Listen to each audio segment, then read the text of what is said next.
प्यारे विद्यार्थियों, आज की अपनी इस कक्षा में मैं विजय वर्मा आप सबका हार्दिक स्वागत करता हूं। आज की अपनी इस कक्षा में हम पढ़ेंगे अव्यय या अविकारी शब्द के अंतर्गत समुच्चय बोधक अव्यय।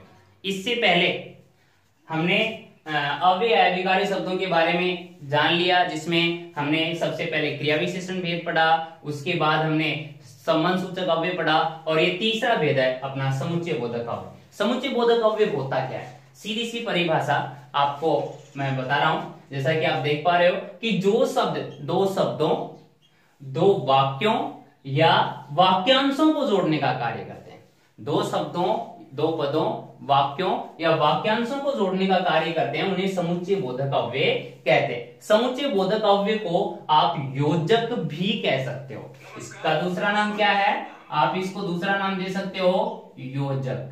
ये सब क्या है?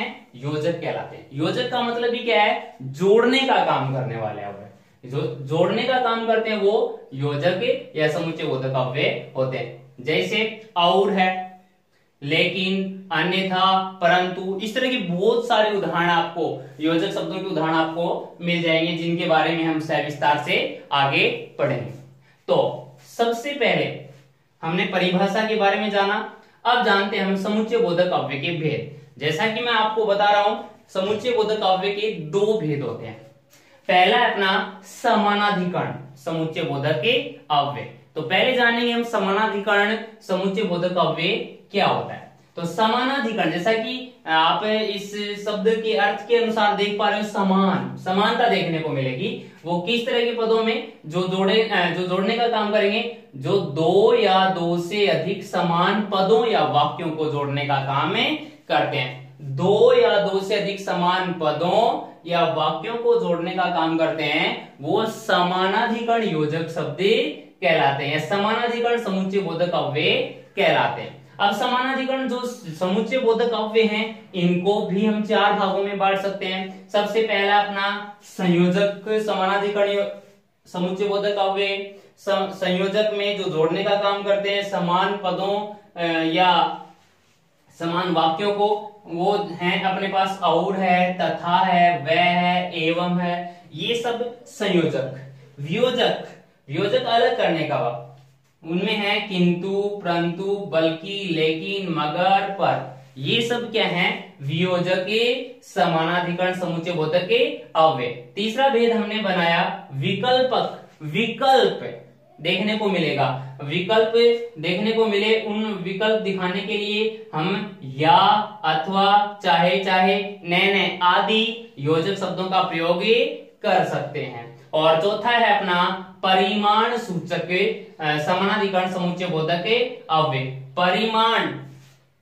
परिमाण देखने को मिलेगा, वो है अतः है, इसलिए, अतएव, अन्यथा, नहीं तो, ये सब परिमाण सूचक के समानाधिकरण समुच्चय बोधक अव्यय कहलाते हैं। तो ये चार जो थे, ये समानाधिकरण समुच्चय बोधक अव्यय के अंतर्गत आएंगे। इसमें ये कुछ योजक शब्द हैं जिनका प्रयोग वाक्य में आपको देखने को मिलेगा।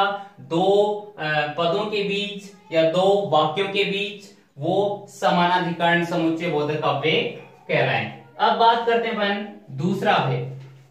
हम पढ़ रहे हैं समुच्चय बोधक अव्यय भेद, उसमें दूसरा है अपना वेदीकरण योजक शब्द या वेदीकरण समुच्चय बोधक के अव्यय। क्या है?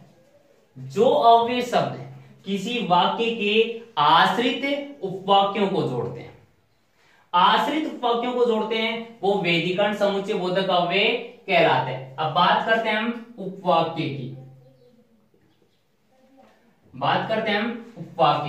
तो उपवाक्य में आप देखोगे आश्रित जो उपवाक्य होता है उसको प्रधान या मुख्य उपवाक्य के साथ जोड़ने का काम करते हैं। प्रधान या मुख्य उपवाक्य के साथ आश्रित उपवाक्य को जोड़ने के लिए हम वेदीकरण योजक शब्दों का प्रयोग करते हैं, वेदीकरण योजक शब्दों की सहायता लेते हैं। जिस तरह से समानाधिकरण योजक शब्द के चार प्रकार हमने पढ़े, उसी तरह से वेदीकरण योजक शब्दों के भी चार प्रकार आपके सामने हैं। पहला है कारणवाचक। कारणवाचक में आपको योजक शब्द देखने को मिलेंगे, इसलिए, क्योंकि, चूंकि, इस कारण, ये कारण दर्शाएंगे।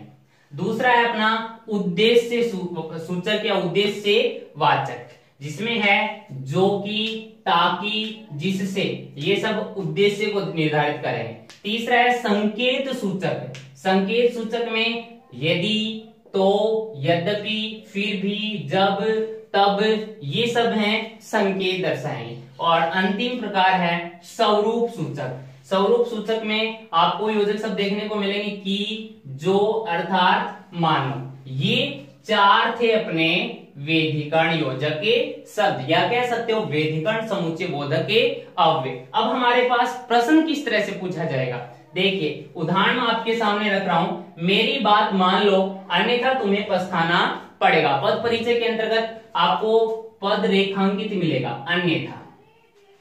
अब अन्यथा क्या कर रहा है, यहां इस वाक्य में अन्यथा का प्रयोग किस लिए हुआ है, इस वाक्य में दोनों वाक्यों को जोड़ने के लिए, यानी दो अलग अलग वाक्य हैं उनको जोड़ने के लिए हमने इसका प्रयोग किया। और जैसा कि मैंने आपको बताया कि जोड़ने का काम करते हैं वो क्या कहलाएंगे, योजक शब्द, या कह सकते हैं उनको समुच्चय बोधक के अव्यय।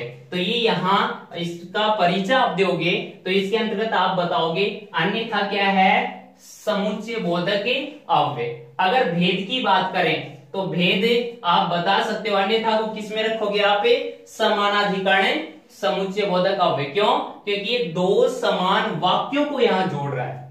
दो समान, देखो एक वाक्य क्या है अपना, मेरी बात मान लो, ये वाक्य है। दूसरा है तुम्हें पछताना पड़ेगा। इन दो समान वाक्यों को जोड़ने के लिए जिस वेधिकरण योजक जिस योजक शब्द का प्रयोग हुआ है वो समानाधिकरण समुच्चय बोधक अव्यय के अंतर्गत आएगा। तो इतना आपको बताना है पद परिचय के अंतर्गत कि रेखांकित पद जो है वो किसके अंतर्गत आएगा, आप सीधे शब्दों में बता सकते हो समुच्चय बोधक के अव्यय है। दूसरा क्या कर रहा है, इसका प्रयोग हुआ है दो समान वाक्यों को जोड़ने के लिए प्रयुक्त हुआ है। इतना ही आपको लिखना है, इसमें लिंग वचन आदि नहीं होते।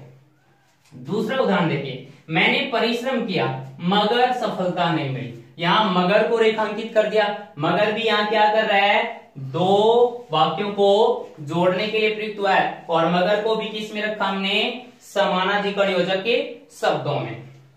अगला है यदि पढ़ता तो उत्तीर्ण होता, इसमें तो को रेखांकित कर दिया। तो यहाँ क्या है, तो भी यहाँ क्या है, योजक शब्द की भूमिका निभा रहे हैं, जोड़ने का काम कर रहा है। यहाँ किसको जोड़ रहा है, यहाँ दो वाक्यों को जोड़ रहा है।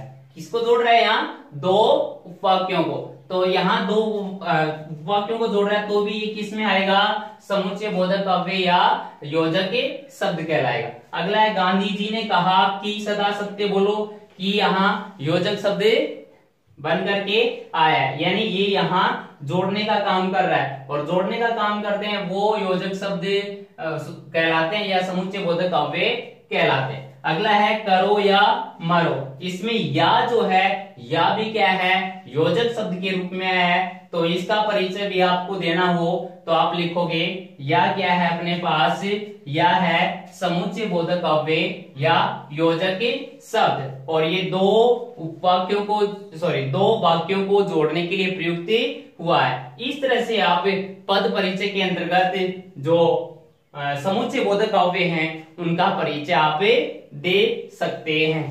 तो आज की अपनी इस कक्षा में हमने समुच्चय बोधक अव्यय के बारे में जाना। अगर आपको ये सब अच्छे से समझ आया हो तो मेरे इस वीडियो को लाइक, शेयर एंड सब्सक्राइब अवश्य करें। धन्यवाद।